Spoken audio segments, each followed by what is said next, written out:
Irmãos, a paz do Senhor Jesus. Amém, irmãos? Por favor, abra sua Bíblia no tema proposto, Ezequiel 47. Enquanto você encontra, eu agradeço a Deus pelo privilégio que Ele nos concede de reunidos estarmos, para juntos adorarmos, exaltarmos e glorificarmos o nome daquele que vive e reina para todo sempre.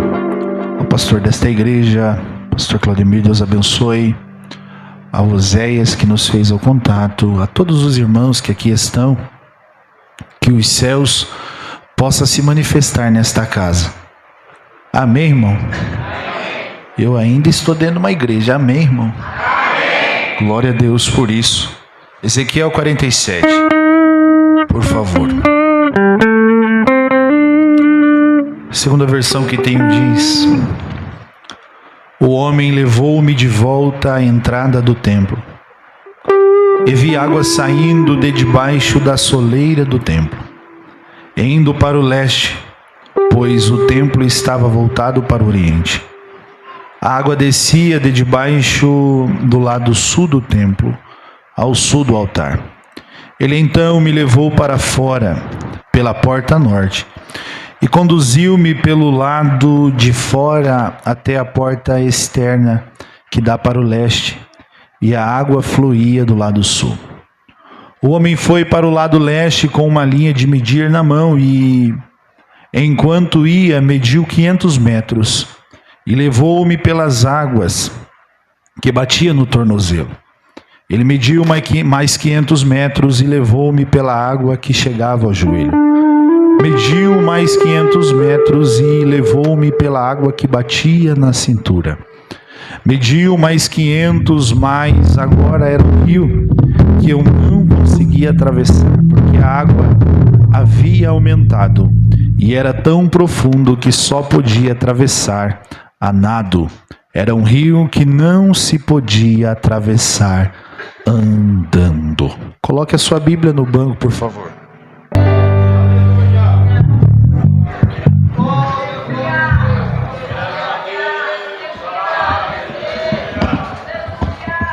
Eu não sei você, mas eu já senti a presença dele aqui.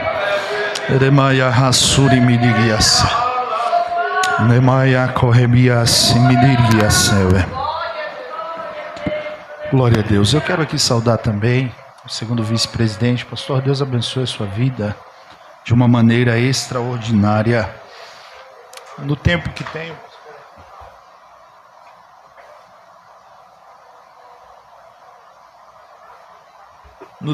tenho, quero discorrer com você um pouco sobre a Bíblia. Nós estamos diante de um texto muito conhecido da igreja. Sabemos que o profeta Ezequiel foi sacerdote, profeta do povo de Judá. Nós entendemos que ele é usado em um contexto não tão bom, em que Judá está enfrentando. Ele viveu e exerceu o seu ministério no cativeiro babilônico. A sua missão era falar tanto aos exilados quanto aos que permaneciam em Jerusalém. Quando nós olhamos para o contexto do livro, em um contexto político, o Império Babilônico está liderado por Nabucodonosor, que dominava toda a região. Quando o povo é levado cativo à Babilônia, eles começam a perder algumas características. É por isso que quando nós abrimos a nossa Bíblia, o salmista diz: quando o Senhor nos trouxe de volta do cativeiro, nós estávamos como os que sonham, e a nossa boca se encheu de riso e a nossa língua de júbilo ao Senhor, porque agora o Senhor está fazendo eles retornarem de um ambiente hostil, aonde eles perdem a característica principal, que é a sua religião. Não dá para adorar um Deus verdadeiro dentro da Babilônia. A Babilônia é um lugar de adoração a outros deuses. Se quiser, deixa Deus te usar aí, querido, em nome de Jesus. Quando nós olhamos para o contexto religioso, ao contrário do que lemos sobre mergulhar nas profundezas de Deus, o povo está mergulhado na idolatria. O povo está mergulhado na injustiça social. Muitos acreditavam que Jerusalém teria, por ter o templo do Senhor, este templo nunca seria destruído por ser do Senhor. A verdade é que a edificação é feita pelo homem e a habitação é celestial. Então, quando a habitação terrena começa a sobrepor o lugar daquele que é celestial, pega isso aqui e guarda no seu coração. Se for necessário, ele faz cair a estrutura para mostrar quem ele é verdadeiramente.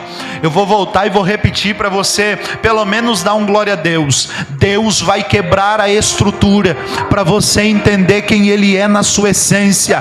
E a essência do nosso Cristo não se baseia em estrutura.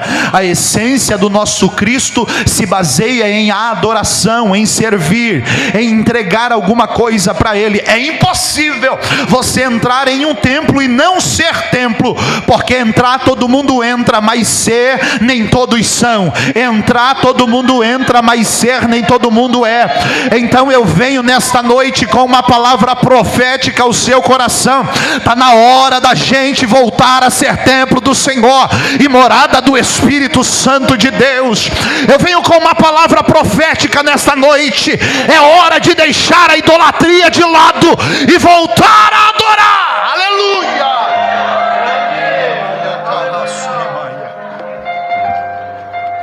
O povo está dividido na esperança de um retorno, mas também em uma desesperança total. Quando é que isso vai acontecer? Ezequiel traz pelo menos duas mensagens que são uma mensagem primeiro de juízo. Jerusalém seria destruída por causa do pecado. É lindo quando nós lemos Isaías dizendo: eis que a mão do Senhor está estendida para abençoar, e os seus ouvidos também estão atentos para ouvir. Até aí é maravilhoso. O que nos tem que chegar ao entendimento é ler o resto. Aí a Bíblia diz: mas a sua iniquidade tem me afastado de ti, por isso eu não te abençoo. Então a palavra de Ezequiel é uma palavra de juízo. É uma palavra que vai acontecer, vai acabar e vai ser destruído. Eu não sei se você lembra, mas Abacuque também escreve ao Senhor, pedindo: Senhor, tem misericórdia da igreja, tem misericórdia do teu povo. E a resposta de Deus é: em vez de misericórdia, eu vou apertar as coisas, mas depois, aleluia, depois que eu apertar um pouquinho, depois que eu trazer, aleluia. Tu lembra de Jeremias? Jeremias desce à casa do oleiro, porque é lá que eu vou falar com você. E na casa do oleiro não tem só oba-oba. Na casa do oleiro Deus vai amassar o vaso. Haverá primeiro um conserto para depois haver restauração. É impossível ter conserto sem descer na olaria de Deus. É impossível ter conserto sem reencontrar de novo com Ele. Qual é o nosso problema, pastor? O nosso problema é que nós nos acomodamos com a palavra sou cristão. Isso bate fundo dentro do peito. Isso aqui não é uma mensagem para encher o teu ego, até porque se fosse para isso, tu ligava o YouTube e procurava a mensagem que tu queria lá. Como diz alguns aí, né? Vou nem falar nada. Ai, Jesus. Sobre algumas características do livro de Ezequiel. Há uma riqueza de visões simbólica. A ênfase do livro é santidade e glória a Deus. Quando nós olhamos para as subdivisões do livro, nós vamos ver do livro do capítulo 1 ao 24 o juízo sobre Judá. Do capítulo 25 ao 32 o juízo sobre as nações vizinhas. Do versículo 33, do capítulo, melhor dizendo, 33 ao 48, a esperança e restauração. não se acabará em destroços. Pega essa palavra e guarda. Não terminará em ruínas. Alguém entendeu? Não acabará em ruínas. Haverá restauração. Não vai ficar do jeito que está. Haverá restauração de Deus para a sua vida. Eu volto a repetir, dizer para você guardar na tábua do teu coração: a tua vida não vai ficar do jeito que está. Chega hoje restauração do céu sobre a tua casa, mas a palavra profética que eu tenho para você nesta noite é: suporta o processo. Primeiro Deus quebra, mas depois Ele faz de novo. Primeiro Deus leva para baixo, mas pode ter certeza, já já começa a brotar. Ah, meu Deus do céu, já já começa a nascer.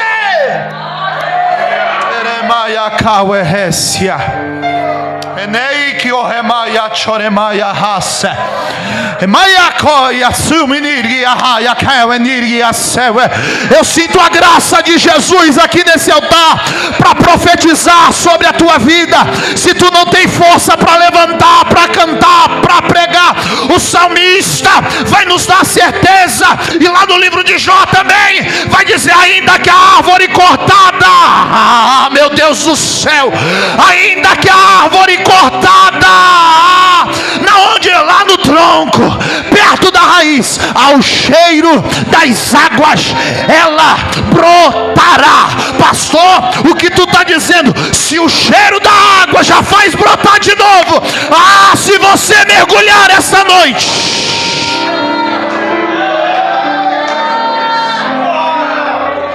eu sinto a graça de Jesus aqui.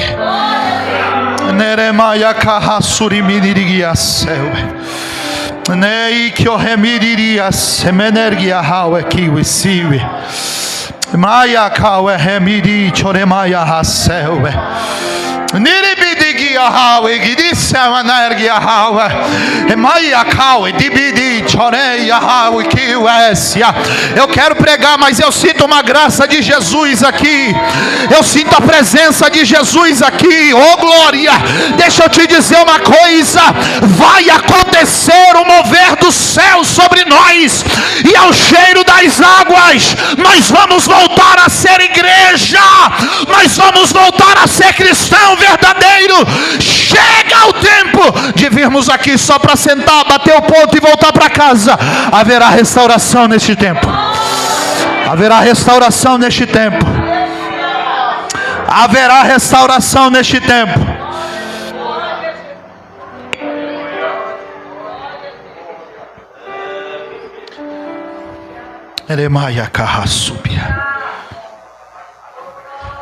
O contexto não é bom.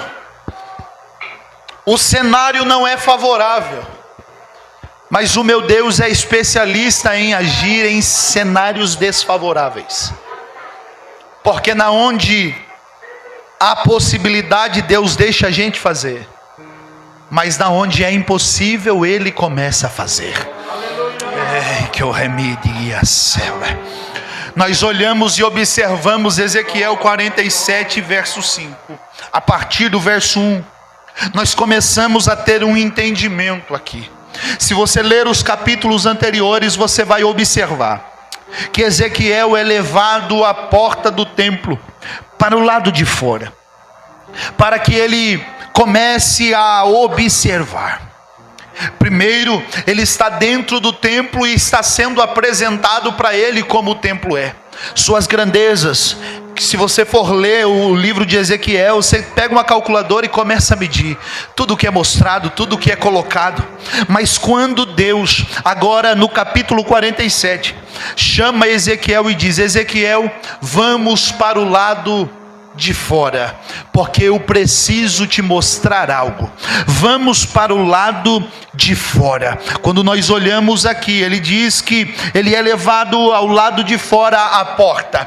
E se trazermos a porta aqui, só há uma porta neste tempo capaz de nos apresentar a glória de Deus. A porta aqui, trazendo para os nossos dias, só pode ser e é o nosso Cristo. Ele diz: eu sou o caminho, a verdade e a vida, e ninguém vai se não for por mim. Então nós observamos, e aqui o texto diz: e quando eu fui levado à porta, haviam águas que saíam por debaixo dos umbrais. A água que sai de dentro se manifesta fora. Eu quero que você caminhe comigo em um entendimento. Nós conseguimos compreender as belezas que tem aqui dentro, mas a verdadeira manifestação da igreja não se limita aqui dentro. A verdadeira manifestação da igreja não pode estar pautada apenas naquilo que vivemos aqui dentro. Eu venho com uma palavra do céu aos vossos corações, eu venho tomado da presença de Deus. Eu confesso para você que eu queria ir no roteiro, no esboço, mas o céu está dizendo algo para mim. Está na hora da igreja na terra acordar para poder viver aquilo que ele busca aqui dentro. Mas a importância de tudo isso não é o que vivemos aqui dentro. É bonito o congresso na sexta, no sábado, no domingo de manhã e no domingo à noite, mas se fosse para ficar aqui dentro, o texto sagrado não dizia: e eu fui levado para o lado de fora. Se fosse para ficar pautado aqui dentro, o texto não dizia: e eu fui encaminhado para o lado de fora. E enquanto eu estava do lado de fora, eu comecei a observar águas que saíam de dentro, e por onde essa água passava do lado de fora, ela começava a fazer algo diferente. Pastor, o que é que tu está dizendo? A ação da graça de Jesus não se manifesta aqui dentro, somente a ação da graça de Jesus se manifesta lá fora, porque aqui dentro eu sou quem eu quero ser, mas eu preciso ser lá fora também. Aqui dentro eu visto um terno, você me entende como pastor e pregador, mas lá fora eu posso ser quem eu quiser e ninguém tem nada a ver com a minha vida.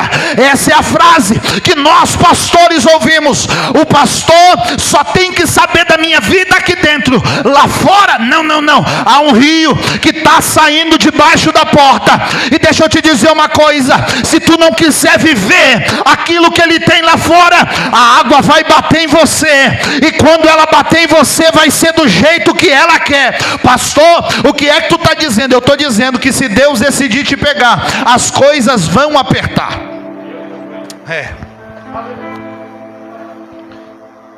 Deixa eu te dizer uma coisa: impossível é o amador. Nenhum nadador profissional chega num rio e vai pulando de uma vez.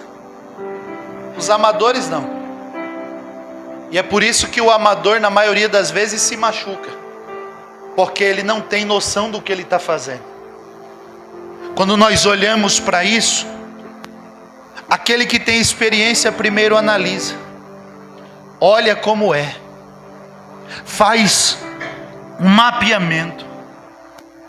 Quando nós chegamos, talvez você já teve a experiência de ir à praia, e quando pela primeira vez você avista, você fala: meu Deus do céu, tenho coragem ou não tenho coragem? Vou ou não vou? E se a água me engolir? E se eu for levado? Primeira reação quando estamos de frente a um rio é observar a grandeza que ele tem. Se é um riacho, você diz: é só um riacho. Mas se é um rio, você diz: será que é fundo? Quantos metros de profundidade tem? Até onde eu posso ir andando? Quando é que eu entendo o limite que eu preciso nadar? Algumas coisas passam a sua cabeça e há alguém que chega a dizer: eu não vou porque eu não sei nadar. Quando nós olhamos para isso, nós passamos a entender que o rio é maior do que nós.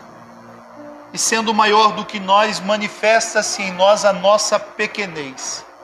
Eu não posso, eu não consigo, é maior do que eu. Deixa eu te dizer uma coisa, uma palavra profética ao seu coração. Deus conhece as suas limitações. Deus conhece as suas limitações. Pastor, por que é que tu está dizendo isso?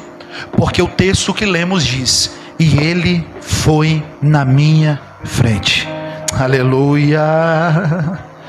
E ele foi na minha frente, e ele foi adiante de mim. Deixa eu te dizer uma coisa, ele vai na tua frente e não te deixará sozinho. A Bíblia diz: e ele foi e mediu 500 metros. Ele disse: espera, vou medir. Se ele foi primeiro, ele foi à frente.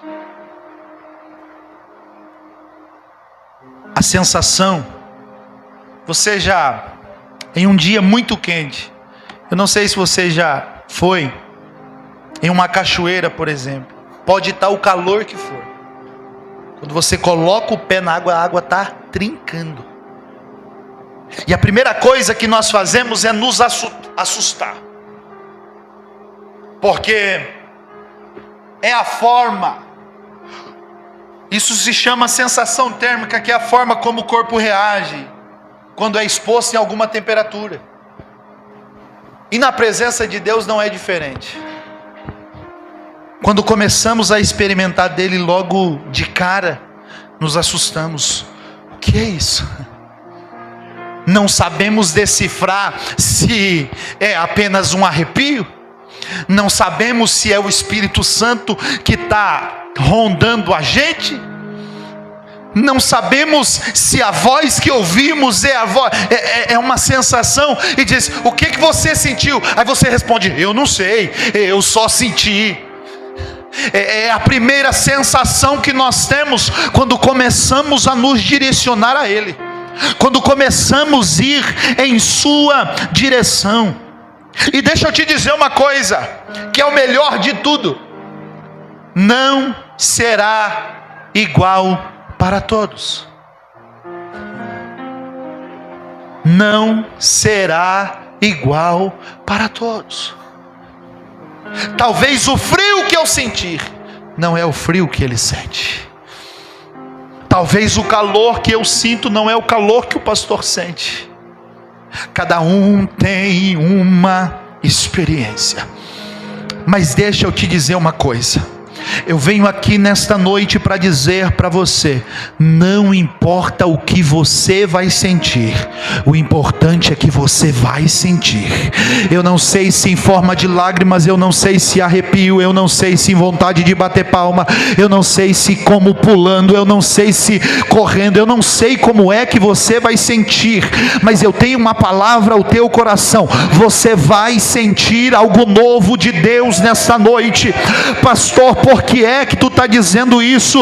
Porque o céu está te convidando. Já medi 500 metros, e se você quiser adentrar, as águas já começam a bater nos seus tornozelos, mas o céu está dizendo para você: há uma necessidade de querer, há uma necessidade de entrar, há uma necessidade de ter um posicionamento. O texto é claro e relata e nos mostra: não tem como se molhar sem entrar, não tem como ter uma nova sensação sem pisar na água. Então, como boca de Deus aqui nessa noite, eu venho dizer para você: está na hora, vamos dizer, os homens principalmente, de erguer a barra da calça, as irmãs de segurar o vestido longo e de começar a pisar na água, porque se você ficar na margem, a margem não te dá novas experiências. Mas eu venho com uma palavra profética: está na hora de entrar, Está na hora de entrar, está na hora de entrar, está na hora de entrar. Está na hora, irmão, não se preocupa não em molhar o pé. Ah, mas está frio, não se preocupa não. Está na hora de pisar na água. Está na hora de tomar atitude. Ai, mas eu oro 200 anos já para que algo aconteça. Mas tu está na margem.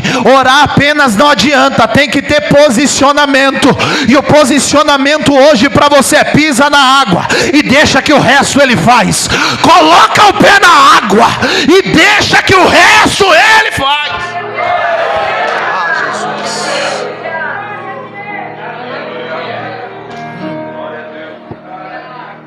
Ele mede mais 1000 côvados, 500 metros. E agora as águas batem nos joelhos. Joelhos fala de oração. E nós estamos em um congresso que também é unificado com o círculo de oração. Eu não sei, pastor Claudemir, se é só lá em Cruzeiro do Sul, mas dói na minha alma dizer isso. Parece que as nossas irmãs que oravam muito estão perdendo esta essência também. Ah, Jesus. Estão ocupadas demais com tudo. E aí já não dá mais para ir para o círculo de oração. E quando vão, e eu não sou desse de dizer lá em Cruzeiro do Sul só, não, irmão, já invadiu tudo. É 7h30, querido, mas ela chega às 7:55, que é hora do ensaio. Já não ora mais. E se talvez você não gosta de ouvir isso do seu pastor, tá bom, pastor, não precisa falar não, deixa que eu falo. Eu vim aqui foi para isso mesmo, para pregar o que Deus manda. Tá na hora de voltar para o joelho. Ah, mas é só as irmãs? Não, é os obreiros também. É muito lindo a gente vir aqui, homilética, hermenêutica, é muito lindo vir com uma exegese, com uma eloquência, é muito lindo. Está faltando joelho no chão e boca no pó. Está faltando relacionamento com Deus. É tão real isso, que vocês marcaram um congresso dizendo, mergulhando nas profundezas de Deus. É tão real que os nossos congressos estão dizendo, aviva, Senhor, a tua obra. Senhor, faz de novo, faz mais um. Com os nossos congressos neste século é pedindo para Jesus fazer aquilo que ele fazia sem a gente pedir. Ah, meu Deus. Parece uma obrigação. Já não tem mais poder, já não tem mais graça. E a culpa sabe de quem é? Do pregador, do cantor. Ah, aquele cantor não cantou muito. Mas eu não sou muito velho, mas eu me lembro quando mamãe me levava sábado, consagração do círculo de oração. Ah, Jesus.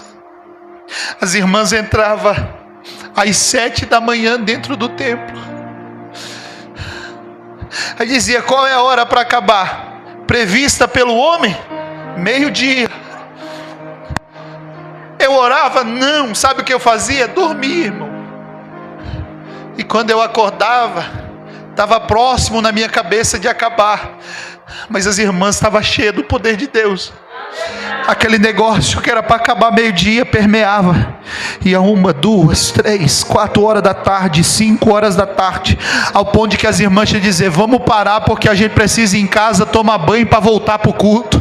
Aí chegava no culto de noite, eu me lembro, a igrejinha pequena a qual nós congregávamos, não tinha forro, não tinha o melhor som, não tinha tudo isso, mas quando abria-se a harpa cristã e começava a cantar o hino da harpa, e isso não é saudosismo, isso só é vontade de viver de novo aquilo que nós podemos viver, mas não buscamos. Quando abria-se a harpa cristã, então minha alma canta a ti, Senhor, o fogo começava a cair. Grandioso és tu, grandioso és tu. Então minha alma canta a ti, Senhor. E aí um era tomado pela glória de Deus, outro tomado pela glória de Deus, o poder começava a se manifestar, crente era batizado com o Espírito Santo, fogo caía, mas é que tinha joelho no chão.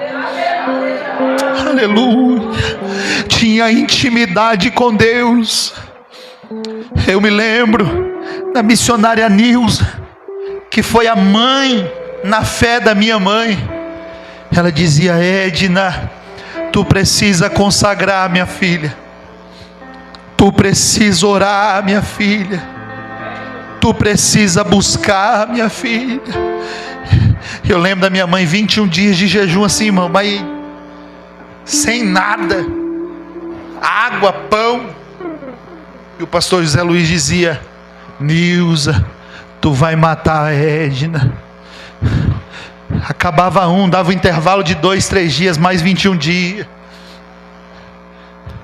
Passado o tempo, a minha mãe veio, a idade bateu, veio as debilidades. E aí um dia ela foi questionar a Deus, pastor, dizendo: Deus, eu não aguento mais jejuar o tempo que eu jejuava, porque eu tenho que tomar muito remédio, e se eu ficar sem tomar os meus medicamentos, as coisas pioram. Aqui o Espírito Santo se manifestou e disse a ela: fica tranquila, minha filha, vai até onde tu aguenta, porque tu tem reserva comigo. Vai até onde tu suporta, porque tu tem reserva comigo. Vai aonde a tua fé alcança, porque tu tem reserva comigo. Tem gente que já não tem mais nada no estoque, e aí ele quer viver o sobrenatural de Deus. Está na hora da gente estocar novamente. Mas eu só vou orar quando eu preciso. Ora sem precisar também. Vai fazendo depósito no céu, vai colocando lá dentro, dizendo: Deus, eu não preciso de nada não. Vai guardando as minhas lágrimas, as minhas palavras, vai fazendo alguma coisa aí, Jesus, vai enchendo o depósito aí. Mas e se eu não precisar? Pelo menos eu estou abastecido com ele. E se houvesse lá um relatório dizendo: não está em falta, a oração está em dia, a consagração está em dia. Tem águas que batem nos joelhos. Aleluia.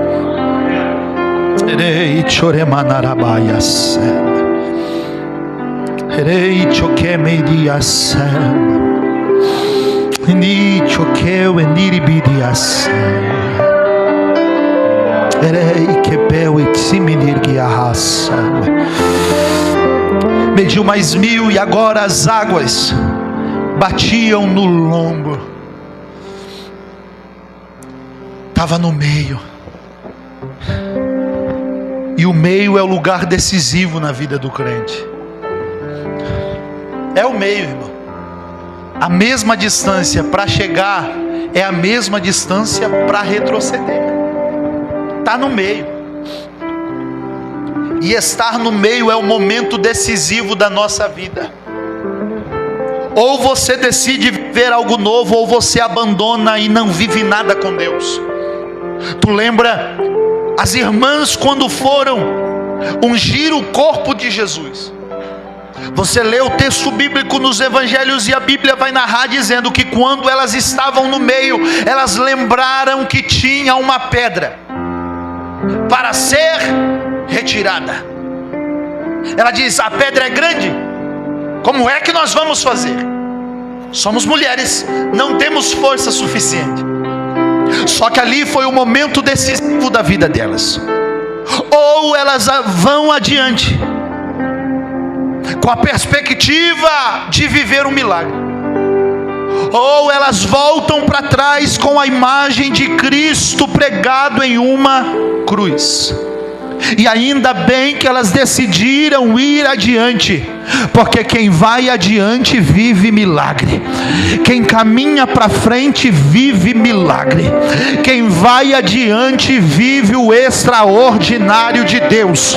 A Bíblia narra e diz que quando elas chegaram, elas olharam e a pedra do túmulo já estava removida. Ao que elas ouvem a voz do anjo dizendo: o que é que vocês estão procurando no meio dos mortos? por aquele que já está vivo.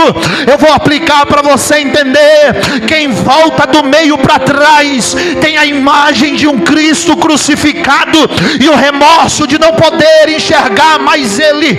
Mas quem vai adiante vai encontrar o túmulo vazio e um Cristo ressuscitado dizendo: não está mais aqui, ele já ressuscitou. A decisão é tua: ou você volta ou você vai adiante. A água está no lombo, ainda dá pé no chão, dá tempo de você decidir, dá tempo de você voltar. Mas deixa eu te dizer uma coisa: volta antes dele medir mais 1000, volta antes dele medir mais 1000, volta antes dele medir mais 1000. Por quê, pastor? Porque ele mediu mais 1000 e agora as águas eram profundas e não dava mais para andar. E se não dava para andar, eu tive que mergulhar, e mergulhar eu tive que nadar. Uma vez que eu coloquei o meu corpo a nado, eu entendo, a água pode me levar onde ela quiser. A água pode me levar onde ela quiser. A água pode me levar onde ela quiser. A água pode me levar onde ela quiser. Meu Deus do céu, a água pode me levar aonde ela quiser. Eu tenho uma palavra ao teu coração: não é tempo de ficar na margem, não é tempo de ficar no meio, não é tempo de andar, é tempo de mergulhar nas profundezas de Deus. Eu não sei em que nível que você está. Meu Deus do céu, eu não sei a que ponto você está, mas eu venho com uma palavra profética ao seu coração. Jesus está indo na sua frente dizendo: esse nível que você está é pouco, eu te quero mais adiante. O lugar onde você está é pouco, eu te quero mais adiante. Sabe, nós perdemos, meu querido, a sensibilidade de sentir a presença de Deus. Vínhamos eu e minha esposa no carro, eu coloquei um hino para tocar, tocando alguns hinos, e de repente nós, ouvindo aquele hino, eu comecei a chorar no meio do caminho. Eu disse: Deus, obrigado por não se limitar a espaço e sempre se manifestar em nós. Sabe, eu me preocupo muito com a igreja que eu pastoreio. Eu me preocupo muito com a espiritualidade da igreja em que eu pastoreio. Teve alguém, pastor Claudemir, que disse assim: tu tem que pegar leve, tu chegou agora. Eu disse: eu tenho que pregar a palavra. Não tem leveza, não tem ego, não tem massagismo, não tem nada. Lá tem palavra. E aí eu digo para os irmãos assim: irmãos, deixa outro pregar, né? Deixa, vamos colocar outro para pregar. Ele diz: não, pastor, pode pregar o senhor mesmo. Prega a palavra. E eu vim ouvindo sobre Timóteo, e um dos conselhos de Paulo a Timóteo é Timóteo, independente de qualquer coisa, pregue a palavra. Independente da opressão, pregue a palavra. E se tu sentir medo, não tem problema, eu estou indo na sua frente, eu estou indo na sua frente, eu estou indo na sua frente, eu estou indo na sua frente. Pastor, é congresso, a gente queria ouvir uma palavra de bênção. A maior palavra de bênção é essa: a palavra ainda é a essência da igreja, a palavra ainda é a essência do cristão. E quando acabar a palavra da igreja, eu já quero estar lá no céu, porque quando findar aqui na terra, eu já quero estar com meu Jesus. Deixa eu te dizer uma coisa, meu irmão: não adianta cantar bonito, pregar bonito e não ter vida com Deus. Não adianta ser a última bolacha do pacote, se achar melhor do que todo mundo, se não tiver vida no altar. Eu tenho uma notícia para te dizer: é só estrelismo vão. Mas Deus me traz aqui nesta noite para dizer: vamos adiante, vamos além, vamos nos aprofundar. Profundeza, se você for ver a etimologia da palavra, é ir adiante cada vez mais fundo, é ir adiante cada vez mais fundo, é ir adiante cada vez mais fundo. Eu te faço uma pergunta e você não precisa me responder. Do jeito que tá bom?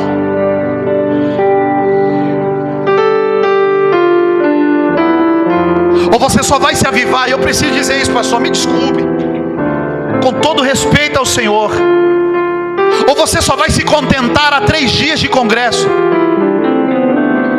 A gente pede batismo com o Espírito Santo, e deixa eu te dizer uma coisa, eu sei da necessidade que isso tem, mas eu me preocupo com isso, porque é o mesmo jovem que pede o batismo com o Espírito Santo hoje, na segunda-feira ele não quer mais viver.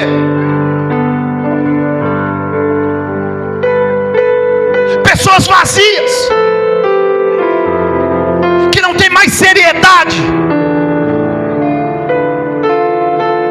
Deixa eu te dizer uma coisa, por muito tempo na minha vida eu fui músico de igreja, mas a gente só quer tocar. A gente só quer tocar, não, né, irmão? Dar o showzinho do culto,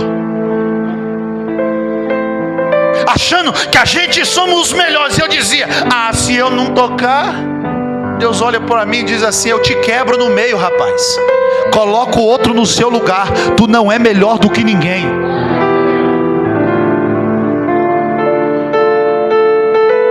Tem gente brigando para fazer solo no coral do círculo de oração do jovem. Porque a minha voz, a sua voz é apenas uma voz. Ou você é melhor do que João Batista? Porque se você for melhor que João Batista, nós vamos aqui levantar um clamor para Jesus vir te buscar. Não foi isso, pastor? Disseram a João Batista: tu és, rapaz. Olha, eu estou vendo. Ele diz assim: eu sou apenas uma voz. Não sou que ele cresça e eu diminua. Eu sou apenas uma voz. Que voz é essa? Voz do que clama ao deserto: prepara o caminho. Ele está vindo. Prepara o caminho, ele está chegando. Prepara, está na hora da gente mergulhar, porque Jesus vem buscar uma igreja mergulhada na presença dele. Meu Deus do céu, não dá para ser superficial, não dá para ser mascarado.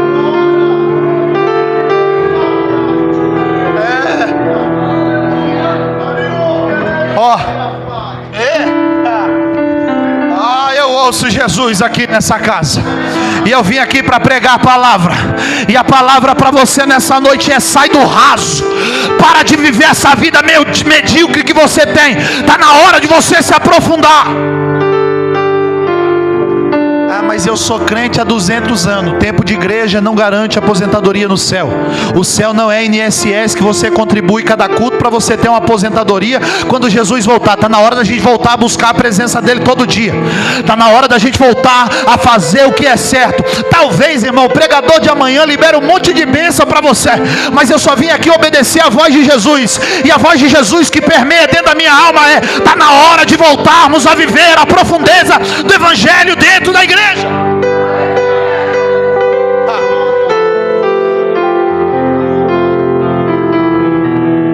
A gente fala de ganhar alma, a gente fala de pular, a gente fala que tem que crescer, mas marca evangelismo para tu ver. Sabe? Descem o cacete na nossa geração. E eu vou te dizer uma coisa, faço 32 anos agora, já sou pastor de igreja, não tenho pai pastor, não tenho vô pastor, não tenho ninguém. Eu tenho uma promessa na minha vida. Passamos 3 anos e 2 meses em uma base missionária, chorando e dizendo para Deus: Deus, o Senhor pode fazer, então faz. Mas eu estou cansado desse negócio, da gente ser tudo bonitinho aqui dentro, mas não querer ganhar nada lá fora. Tu quer mergulhar, irmão? Deixa acabar o congresso. Pastor, deixa acabar o congresso, convoca a igreja e diz assim: agora vamos viver o mergulhar de Deus, mas lá fora. Como tem sido o crescimento da tua igreja, pastor? Qual é a tua preocupação? No que nós estamos apoiados? Jesus, é tão difícil, ano após ano, dia após dia. Gente que desistiu de viver a promessa. Não, pastor, isso não existe. Ontem eu recebi uma mensagem. Eu e minha esposa postamos lá nos stories do Instagram, nós 4, em um momento em família. E alguém mandou uma mensagem para mim dizendo: eu estou a ponto de desistir porque eu não alcanço a minha promessa. Quem vê hoje nós nos alegrando com os nossos filhos não entende que nós tivemos que mergulhar num rio de lágrimas para Deus poder fazer em nós. E eu não sei o que é que tu precisa nesta noite, mas eu venho com uma palavra: sai da margem, sai da margem, sai da margem. Obreiro, sai da margem. Líder, sai da margem, sai do lugar do comodismo para viver algo extraordinário com Deus.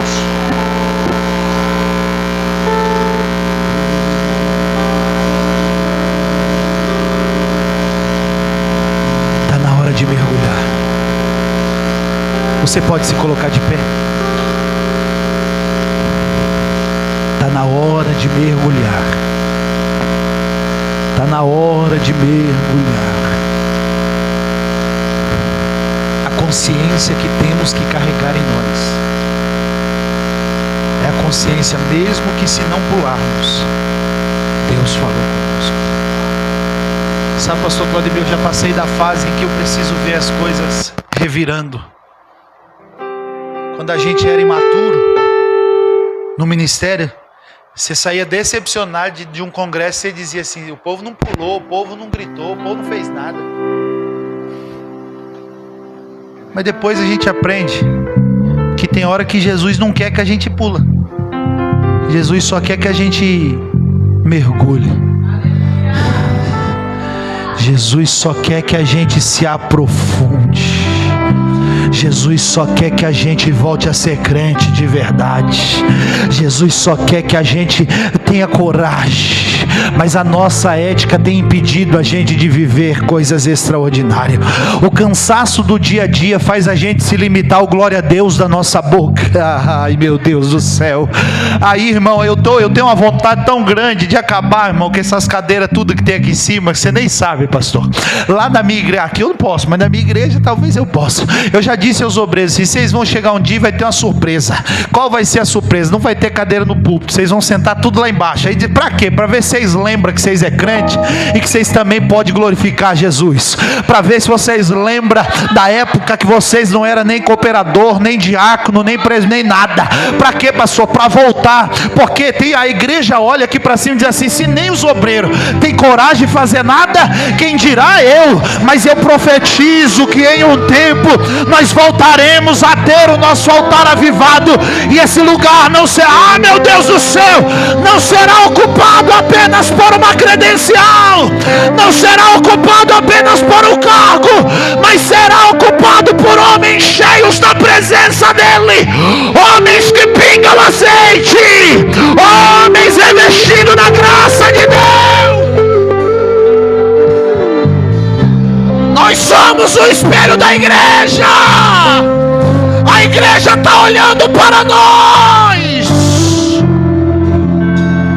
Ah, Jesus.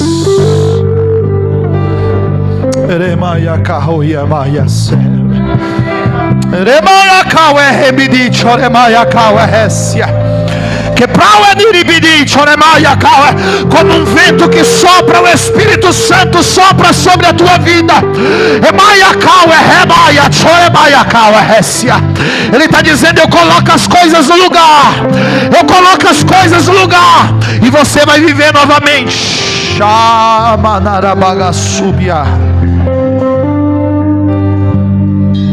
Tu quer resultado, mas tu não dedica. Tu quer resultado, mas tu tem medo. Aleluia. Eu preciso orar por você. A minha hora já deu. Eu estou igualzinho Pedro e João. Não tenho ouro e nem prata, mas o que eu tenho, isso eu ofereço. E o que eu sei fazer é pregar a palavra de Deus.